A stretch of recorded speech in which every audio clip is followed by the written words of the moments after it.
Who we are, who we were, and who we're destined to become are all reflections of the stories we tell, of gods and devils, from tales of the heart to those of fear and foreboding. Stories shape us and the world we live in. Myths, folk tales, and even religious parables all define our cultures and beliefs. In each episode of Faith and Fear, we will dip our toes into the comparative narratives spanning the globe, considering the concepts and archetypes common to us all.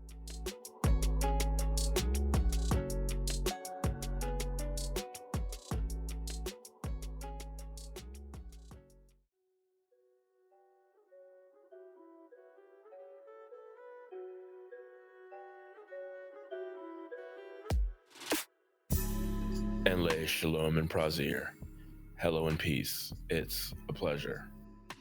Thanks for following me down the rabbit hole once again on my journey to better understand the stories and beliefs that shape us. Her albino hair illuminating my dreams, shining brighter than moonlight. Anna Cobb. We are all human, beings of flesh and blood and bone. Beneath the surface, we're essentially composed of the same organic materials, and it's the exterior, the cosmetic, superficial differences that tend to drive us apart. I'm talking about skin color, pigmentation, or lack thereof. Among all the reasons to divide ourselves, we arbitrarily designate the production of melanin as one of them. Melanin is the primary factor that determines skin color in humans and is also a component of our hair and eye color as well. Simply put, it is a broad term used to describe the group of naturally occurring pigmentation found in most living things.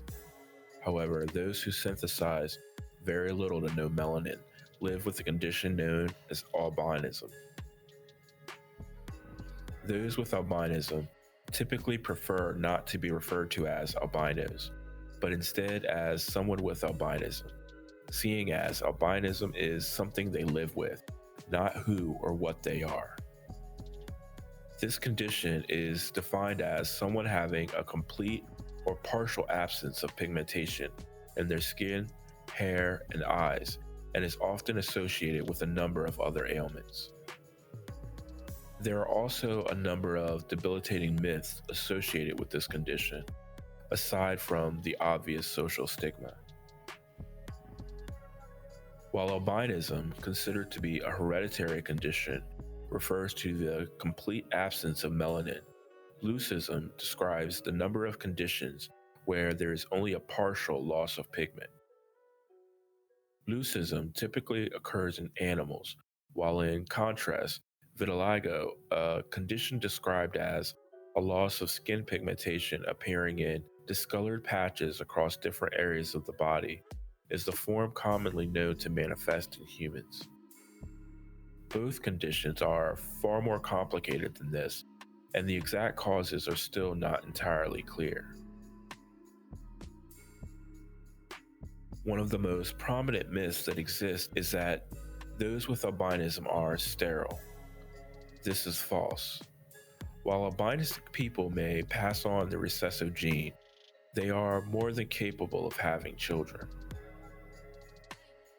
People with albinism are often believed to have supernatural abilities, among which is the ability to foresee the future. While this is also likely false, the belief or disbelief in the existence of such abilities is a discussion for another day. Other fallacies about those with albinism are that they are retarded or deaf, that they always have red eyes, are totally blind, and even contagious. These lies are both harmful and hurtful. The truth is, while certain circumstances may make their eyes appear reddish, most people with albinism have brown, hazel, and even blue eyes. Related albinistic conditions are, however, often associated with certain sensitivities and reduced visual capacity, and in some cases, reduced hearing, even deafness, developing over time. Then there are the notions that people with albinism are the result of inbreeding or interracial reproduction, and that they live shorter lives. These are all hugely false. While a limited gene pool is sometimes considered a factor, no studies have shown albinism to be the result of incest or interrace mixing, and albinism is not known to typically affect the lifespan of people with the condition. Symptoms of related syndromes such as Hermansky-Pudlak syndrome may include lung disease and bleeding issues that can result in a shortened life. Those with albinism must also express extra caution against sun exposure due to their heightened sensitivity. This can also present a health risk at times. The narrative that albinism is a disability or some kind of illness in need of treatment is usually considered harmful and offensive. In Africa, places like Zimbabwe persist with folklore describing how a person can cure themselves of HIV through sexual intercourse. This has only led to numerous accounts of sexual assault, which has only furthered the spread of the infection.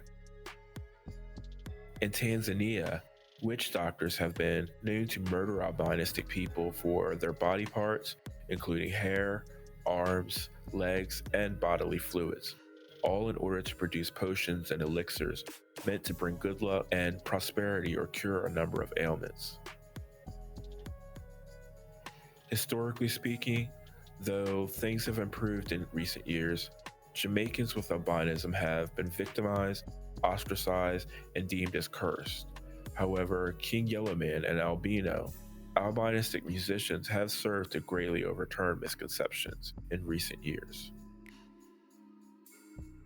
North American urban legends tell of albino colonies said to have existed at different locations throughout the US, where albinistic families were believed to live in sheltered solitude. In these places, albinistic vigilantes were often rumored to shoot at intruders in order to protect residents from harm. In contrast to many other places, the Kuna people of Panama and Colombia have a special standing in local mythology for those with albinism. Though albinistic members are perceived as physically less than, they are also considered to possess special powers and to exist in a position closer to God.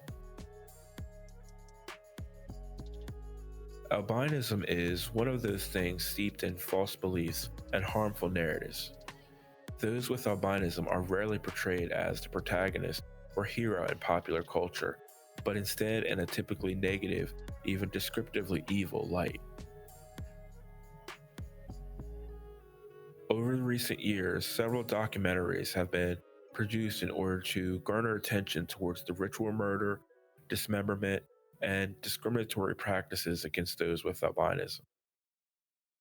Though albinism is simply a hereditary genetic condition passed on from parent to child, a lack or absence of melanin, many refuse to see it as anything other than a curse, a punishment for acts committed in past lives. This week is going to be a rather short episode. I know a lot of what I've covered today has been hit and miss and has came off as matter-of-fact bullet points. Still, the information that I've researched and that I wanted to provide to you, I feel is very important to comprehend some of the issues that those with albinism are facing on a regular basis. Though things may be far different, far better than they used to be, it still is an uphill battle for many in certain areas across the globe. I myself am not a geneticist and am in no way an expert on the condition of albinism. Still, I thought this was an important topic to discuss. Active actions continue to be made in order to not only dispel the stereotypes and misconceptions, but to actually improve the lives and representation of albinistic people. Discussing the fact and fiction surrounding this subject is the best way to gain understanding and promote tolerance. Next week, I will have another special episode for you with a very special guest. For now, Assalamu alaikum and namaste. Peace be with you until we meet again. Thanks for listening to me as I have nerded out about stories and beliefs. Join me next week as I journey down the rabbit hole once again by subscribing and listening wherever podcasts are available. Who knows, maybe then we'll be one step closer to glimpsing the true nature of faith and fear. Music for this podcast is brought to you by Delo 1954X and Toby Lane from Pixabay.com.